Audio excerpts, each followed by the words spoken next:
I decided that I wanted to be a recording engineer, sort of when my physics teacher first told me about that you could sort of merge rock and roll with sort of techie geeky things, and I was like, by working in a recording studio, I thought that's for me, you know, and how do I go about doing this, you know, and I went to Leeds Met Uni, did my degree there, and whilst take a year out, worked at Foel Studios with Ian Lewis in the northwest, which was great, and learned from working there was where I learned how to sort of, you know, work with the band really quickly. Just go in, right, band are in for like 8 hours, they want to come out with an album or whatever, something stupid like that, and how do you do that as quickly as possible without anyone, you know, well, yeah, basically as quickly as possible, you know, and did that for a while, went back to uni, graduated, and then thought, right, I want to get a real job now. How do I do this? Apply to every studio up and down the country, and it just so happened that Dave needed an engineer on that day. CV turns up with my show reel on it, and he went, I'll give this guy a call. Gave me a call. That day I came down, and I've been here 5 years later ever since, and that was it. I was expecting sort of, you know, a few knockbacks or nothing, and then having to chase up and everything like that.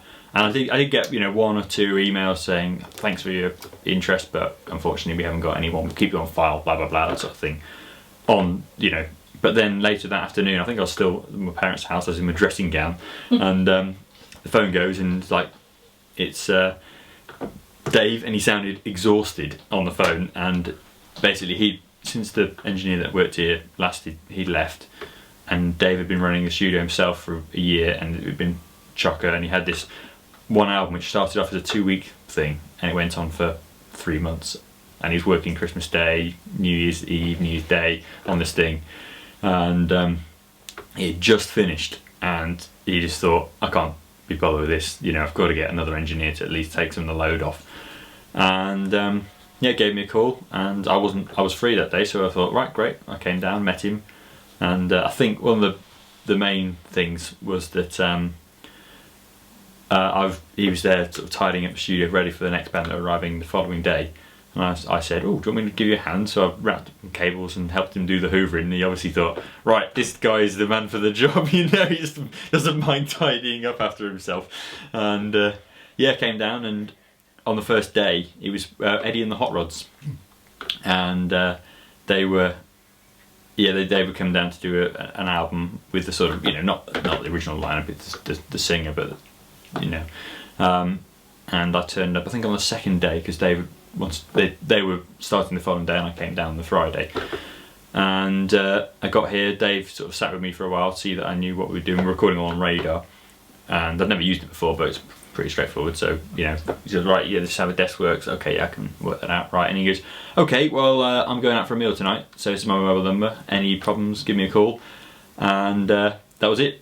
I was left thrown in the deep end. The band were like, right, Chris, we want to do whatever now. I was like, okay, right now, where's the microphones? Oh, here they are. Right, plug it in, and did that, and did that album. And that was also my first kind of experience of working on a proper album, where it was, you know, a band that were in for a certain amount of time. They were staying here. There was no, you know, there's no like, it's whatever time it is, right, we finish now. It was just sort of, you work until everyone kind of goes, right, let's call it a day. And yeah, I loved it. It was great. And then from then on, it's just been like that. Yeah, that's basically it, really. Not in a minute, in a lot longer than a minute, but well, I guess one of the things that a lot of people like about recording at Foel is the isolation of the, you know, we're right out in the middle of nowhere, miles away from, we're 6 miles from the nearest anything, even pub. So that can be a bit of a problem for some people, but most bands, as long as they've brought enough cans of beer and that sort of stuff, they're fine. They can lock themselves away in here and get the job done. You know, there's no other distractions other than what they bring with them. But we have got the residential property, which is separate to the studio, so whoever doesn't want to be in the studio at the time, or whoever isn't needed, or if I don't want them in there, they can go and hang out in the house, or they can go for a walk, or they can go and do whatever. And so there's not too much, the cabin fever element is reduced by having the separate property for the band, but at the same time it's the focused isolation, because there's nothing else to do but work, really.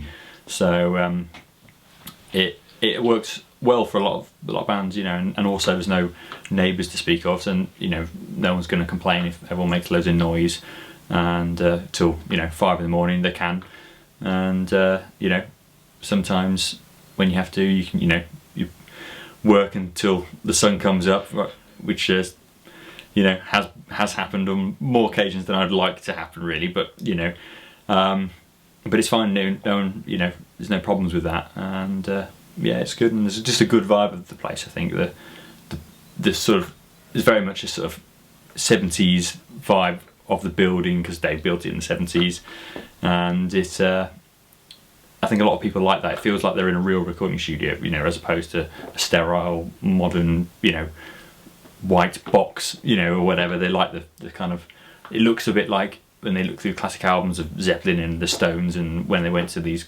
great residential places in the 70s, and they go, we want to do that too, and here you can, you know. So yeah, I think that's part of the charm of the place, really, you know. Well, in a nutshell, we've got great gear, a great desk, great, you know, Pro Tools full system, great outboard, some, you know, fantastic amps that cover all bases. Got a lovely Hammond organ, got a nice upright piano, loads of great instruments to make great sounds with, great space, really cool vibe, really relaxed, really chilled out, no stress from anything, and you got me. And I like to think that, I don't know, I can get the results that people want most of the time, hopefully. That's what I try to do anyway. One of the main attractions of this place is its just general atmosphere. It's just a, you know, you look outside, especially on a day like today, it's just beautiful valley. You know, got the sheep or cows or whatever, and you feel like you're in the countryside, you feel like you're away from it all. It just, you know, it's just cool, everyone's chilled out, and people can just have fun playing music, and that's what it's all about, really, at the end of the day. And I think if musicians, because music is essentially just an extension of yourself, isn't it, that if musicians are enjoying themselves when they're playing, it will sound like it. If they're having a horrible time, then you'll hear that too. So if everyone has as much a sort of, you know, as relaxing time as possible. Obviously everyone works hard, we don't, like, you know, there's no slacking or anything like that, but they might try to slack by, try and crack the whip a little bit, but generally if they're enjoying themselves, they feel at home, then they will produce the best to their ability, you know, and then sometimes I might put a bit of Pro Tools on it and make it sound a little bit better than their ability. but most of the time, of course, it's all about pure recording. There's no I don't have a set way of working ever. I have ways that I do know can get results in certain situations, but generally it's kind of the first thing I'll do when the band turns up, or if I speak to them beforehand, is, you know, so guys, what do we want to achieve? You know, how do we want to get there? How do you like playing? How do you like doing this, that and the other? And it's basically for me to get an idea of whether they're a sort of band that wants to play live or get that vibe, or they want to be more sort of clinical about things, click tracks and, you know, all overdubs and that sort of stuff. But again, depending on the sound of the band, you know,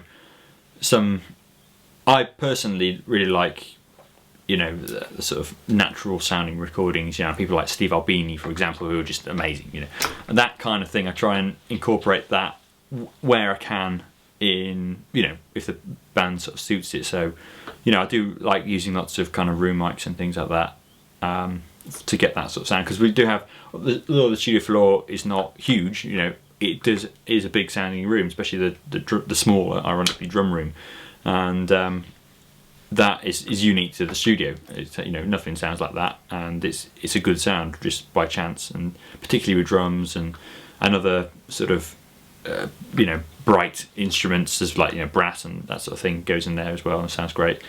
And but yeah, you know, there are some bands, if they want that kind of bigger, more sort of roomy live sound, even if we sort of don't record it live, I can kind of, you know, with room mics and various techniques and compression and that sort of stuff, I can kind of achieve those sort of results. But then again, another band, you know, might want a very, very clinical, very dry, very sort of polished sound, and, you know, I do that by just close micing things and screening things off and that sort of stuff. I mean, there are various techniques that I kind of do a lot with, you know, with certain mic placements and whatever, that I guess they're fairly standard really, but I think a lot of my approach, again, like I said, depending on how ambient the recording the band wants, just in terms of how close I'll mic things. So, the mic goes further back if they want more of a sort of roomier sound, because the sound of the room is good.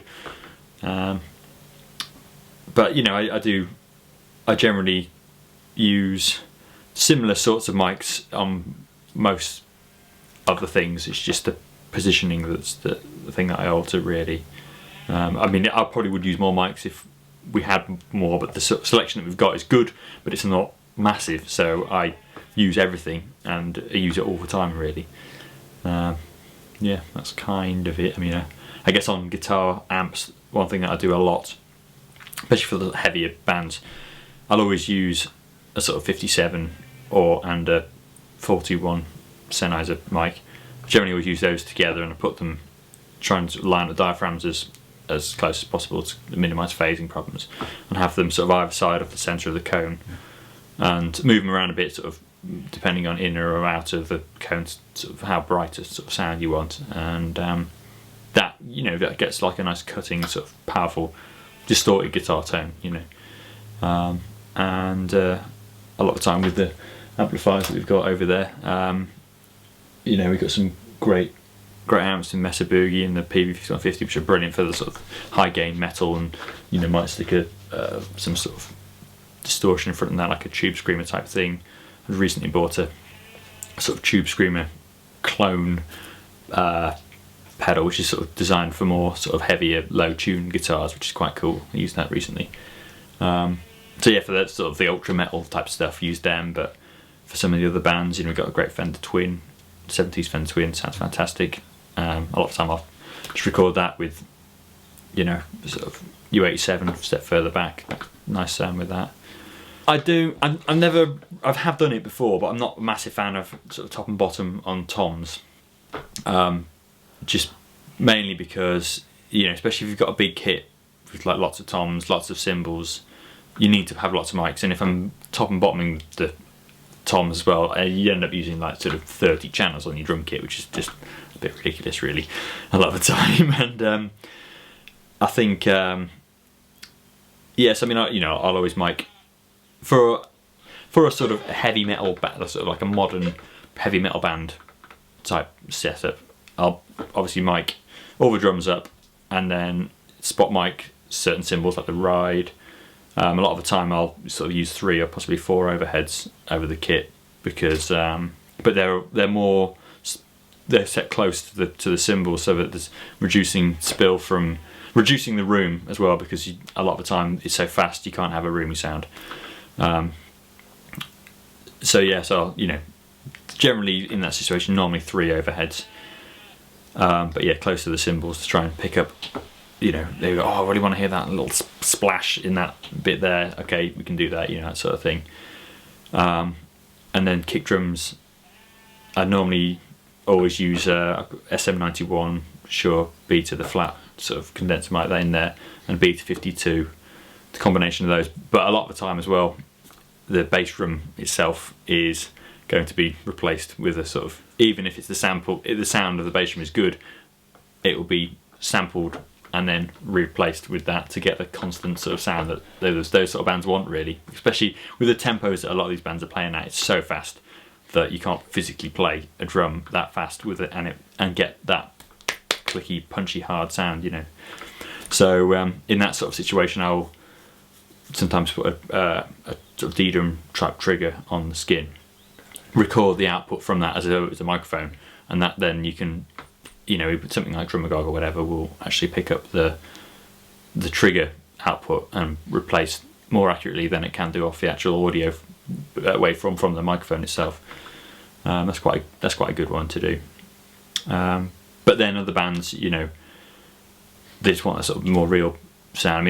I did a band end of last year, and they're a good, cool band from London. They're called Serpent Venom. Really, sort of, there's some of the guys in that band were in some of the sort of quite cool bands from a few years ago, and they've sort of started, and they're really good, kind of really Sabbathy, doomy sort of sound, down-tuned, really, really heavy, but in a sort of Black Sabbath kind of way, and it was great. They came for 4 days to do 7-track album, which is like 50 minutes long or whatever. Played it all live. On the first day, we'd done all the drums, bass, guitars, including guitar solos, because they came from the live take, and it was just amazing. And that sort of stuff as well. I love all that sort of stuff. And yeah, the next day we just doubled up the guitars. You know, there might have been a solo that he missed out because he wanted to, you know, play it confidently afterwards or whatever. So we did that. And then did the vocals the following day. Guy did his vocals spot on, it was great, and then mixed it and mixed and mastered it on the final day, and it's amazing. And you know, no trickery, no editing, no sound replacing. Great drummer, amazing Pearl Masters kit, so they sound fantastic anyway. Amazing amps. We used my Sun Model T. I've got a great old Sun Model T head, which sounds great for that sort of really fuzzy doom stuff. Into I think my Matamp cab I've got, it's a really good cab, and yeah, just sounded amazing. It's really good, and it's like 4 days, and I think I listen to that album at home for fun because I think it's great, and I'm just listening to it, I think, oh fucking hell, I'm pleased with that sound. You know, it's like, but yeah, that's good. And personally, that's the sort of stuff I like more when it's like a real band playing live in that kind of, because that's the sort of music that I love, really, that kind of more old school approach to sort of recording. But I also enjoy sort of the modern clinical side of things from an engineering point of view more so than a sort of listener, because I find it pushes me to get so much more of it is on the recording side of things, as opposed to just getting some good sounds and then going, okay guys, there you go, you know. So I enjoy all aspects of it. And then obviously we don't just do heavy metal bands, we do quite a few, but it's great to not just focus on one thing, you know. And sometimes we get bands that are more folky sort of things, and that's obviously more of a live, try and get more of a live real band playing approach, you know. And yeah, you know, we do all sorts really. A lot of it is guitar bands, but guitar bands of all manner of styles and that sort of stuff. You know, I always try to work within the musicians sort of the way that they want to work, where they want to feel most comfortable, and I'm not precious about my input or my suggestions about things. You know, I might say to a certain band, you know, okay, yeah, maybe I've had an idea, we could do this. And sometimes I might go, that's great. Or sometimes I might go, I don't think so, Chris. And I'd be like, okay, I said it, but I'm not going to get like offended that they don't like my idea, because, you know, at the end of the day, they know their stuff, they wrote it. So that, I think, you know, it's everyone's opinion should be taken into consideration. But it's obviously at the same time, if someone is just being lazy and they can't be bothered to play something properly, I'll make them do it again. But there's a fine line, isn't there, really, between pushing someone to do something because you know that they can achieve it to their best of their ability, and then just coming up with loads of stupid ideas and bunging it all down, and just for the sake of doing stuff because you can, you know. I think I've gone off on a little bit of a tangent there, but when I'm recording, if I'm doing sort of overdubs of stuff and it's just one person on their own, obviously, then that's when they feel the most isolated and everything. And with obviously with guitars and basses and things like that can be played up here, I find that really helps, because you know, you're sitting next to the person and you know, they just feel, one, they can hear everything better because they're coming out the monitor, so it sounds like it's going to hopefully sound on their final album, you know, rather than listening on headphones, which is always a bit of a compromise. So yeah, so that for doing that sort of thing, then I think that really helps, that I'm there, communication's spot on and everything like that. Obviously when someone's doing vocals, a lot of the time, sometimes do vocals up in here, and that can work really well as well if the sound quality isn't necessarily the most important thing. But when you want to use like a sort of, you know, nice condenser mic and that sort of stuff, it's best to record down there in the studio. So therefore, again, they're on their own. They can sometimes feel a little bit lonely or on the spot, and so I often just sort of, you know, I speak to the singer and see how they want to do things. You know, do they want the rest of the band up in here listening to everything they do? Sometimes they do, sometimes they like it, sometimes they want to hear feedback from them. Other times they really don't want them there, it's the last thing they want. And But yeah, you know, just trying to, you know, and if someone is doing something and you can hear that they're just nervous rather than they're bad, you know, rather than saying that's rubbish, mate, or whatever, I always say, yeah, that's cool, man, but let's just try another one, you know. And you do that sort of stuff, and you try and encourage people to do stuff, and then eventually, you know, and then maybe let them come up and have a listen. Sometimes coming up to have a listen can work both ways, really. They can hear where they need to improve, and they can take that on board, or sometimes they can hear it and think, oh, that sounds awful, and go to pieces. So you have to kind of judge whether they like that, or maybe they come up and they think, that sounds so much better than I thought it did, and be doubly inspired and go and do it again. Or yeah, there are different ways of doing it. I think it's just trying to work out, because obviously every single person's different, try and work out how they feel most comfortable to perform, really, in their, you know, especially if we're doing focus on one person at a time. You make sure that whole person, that one person feels as comfortable as they can. Or if it's a band, try and make sure everyone together feels, you know, like they're playing together and can feed off each other and that sort of stuff. So yeah, I mean, I guess there's no one way to do anything, really. It just depends. But another, you know, the classic thing is singers, if they're singing slightly out of tune, like everything's sharp, like, have you tried taking one headphone off slightly? And they're like, well, why would I do that? And so no, just try it. And they do it, and they go, oh, they're perfectly in tune, brilliant. You know, and things like that are, you know, good tricks, you know. But